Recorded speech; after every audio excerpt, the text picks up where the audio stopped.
So with the recent release of Treestands and Tripods into the Hunter Call of the Wild comes, in my opinion, the absolute best way to make money in the game and actually make money really quickly. So if you know nothing about this, you can purchase the Treestands and Tripods DLC for $3.99, and once you've done so, you actually get one of each tree stand and tripod color in your storage. So that's nice, you get 6 total, and we're just going to move one of those into our inventory, and we're going to work on tripods today because they're a lot more versatile.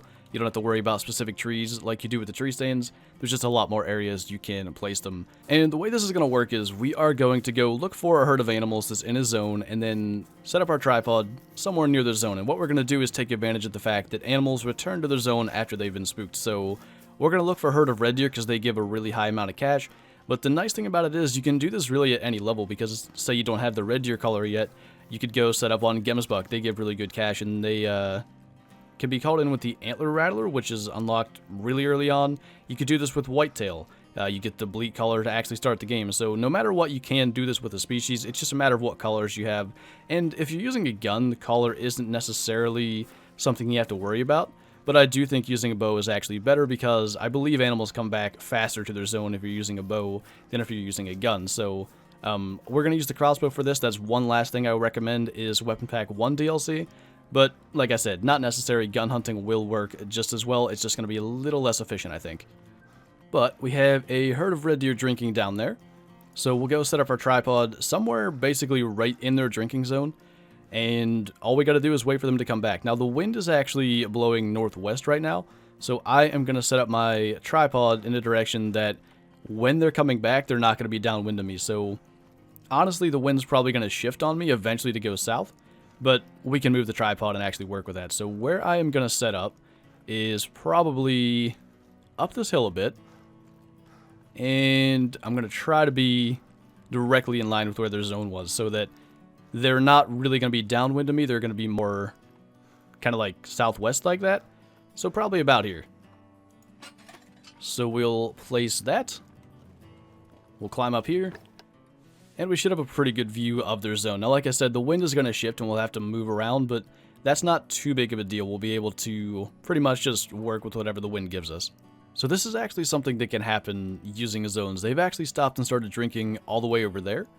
And that probably is the western limit of their zone. So that's the nice thing about doing it this way and actually carrying the tripod with you. You can just pick up and move your setup to somewhere that's going to be a little more ideal. So I'm just going to go over there. I'm going to spook them that direction again, and that's probably going to be a good thing because they shouldn't really be drinking too much further on that side of me because their zones have like a limit, and I imagine they're nearly on the border of it because they were all the way over here and then seeing them 200 meters that way drinking, that's probably as far west as they'll go.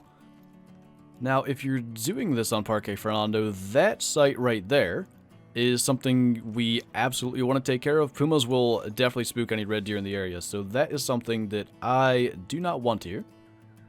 I don't know exactly where he just got to. Oh, I see him there. Yeah, if there's a puma, it has to die, because every time the red deer try to get over here, they are going to flee because this guy is near. So I probably would use a gun for this, but he's actually walking right into crossbow range anyway. So as soon as I can get a shot at him, we are going to try to take care of that problem. Oh, wow. I didn't realize he was over there. Will he actually slow down again? I'd rather not spook the red deer that are coming back, but yeah, we can't have that happening. So that'll take care of that problem. And now I just saw some red deer spooking, but they should be able to come back without being spooked by that. So that was probably the maximum amount of setup we'd have to do. Normally you could end up just having to set up the tripod once and everything works out perfectly, but that one took a little more effort. But now, all we need to do is just shoot a lot of red deer. And it's somewhat relevant to try to keep track of how many you shoot. I don't know what I hit there, but nothing good. It is going to go down. But yeah, try to keep track of how many you shoot because you don't want to lose your consec. You want to be able to claim all of them and not have cash just laying there that you don't claim. But yeah, 15 is as many as you want to shoot out of one spot, because if you get more hunting pressure than that, the zone will be gone, and then you're not going to be able to use the spot again without actually finding their zone again. One of them actually even stuck around, which is the advantage of the crossbow. I mean, we're just going to have to be a little better with our shots. But yeah, you get to sometimes get more animals than you otherwise would with a gun, but yeah, the wind is actually shifting in the direction that they're coming back from, and that could be a problem. We'll see if they'll actually make it back here, but if they won't, I can just move the setup up the hill a bit, and they should end up just back down to the water here and not really able to smell us. So yeah, the wind isn't really going to allow us to use this spot as is, but there's a pretty easy fix for that. So, oh, I didn't realize that died right under me. Let's just claim that, just to show you. 1,200 cash from a 500 scoring female. That's pretty incredible. But all we need to do is take this down and just kind of get out of the area. We're going to run like 300 meters up this way and kind of loop around them. So that way when we spook them now, they're going to go that way and we're going to set up on the west side of them. I actually even managed to find the other one that we didn't make a great shot on just while I was trying to loop around here. So also worth showing. This is one we messed up. I hit it in the vertebrae. So 335 score and we still have 1,160 cash. So that maybe cost us 100 cash messing up the shot. But yeah, hopefully you can kind of see how good this is. But I'm going to try to get back down around them. I think they're probably in their zone by now.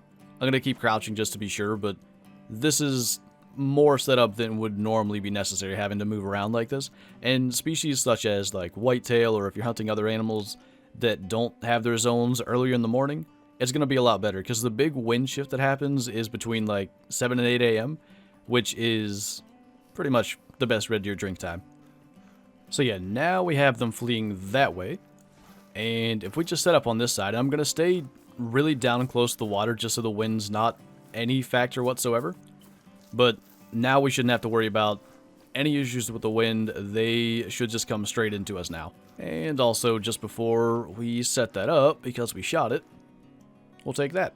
And that's another 1,400 cash, so... Oh, I also did an achievement. While it's annoying, they are good for cash, so there is a bonus even to have the predators come through.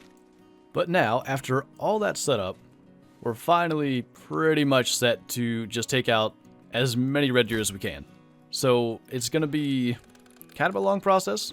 We're going to sit here and shoot a bunch of them. Now, obviously, I'm not going to just shoot a bunch of red deer for this video. I think I've probably shown the basic idea of what needs to happen here, and I hope I've covered as many of the possible bad scenarios that can happen, such as the predator coming through, having to move your tripod a couple of times, working with the zone and the wind shift. Hopefully I've covered all that so you guys can know what to do. I purposely picked a species that would be somewhat difficult to actually go after and work with, but I think it's still rather doable once you kind of have an idea of what you're doing. And like I said, Gemsbuck are really easy for this. They give great cash. I did that in a video on the beta. I'll link to that in the description if you want to see kind of what I was doing there. And you can, like I also mentioned, you can do this with literally any species. Any species you choose, as long as you can call them in and you don't even necessarily have to, will work for this and will gain a lot of cash. But I think that will wrap this video up, so I hope this all makes sense, and I hope you guys can use this to your advantage to gain a lot of cash. And the nice thing is, the tripods and tree stands, they literally pay for themselves really, really quickly. So thank you guys for watching, and I'll see you next time.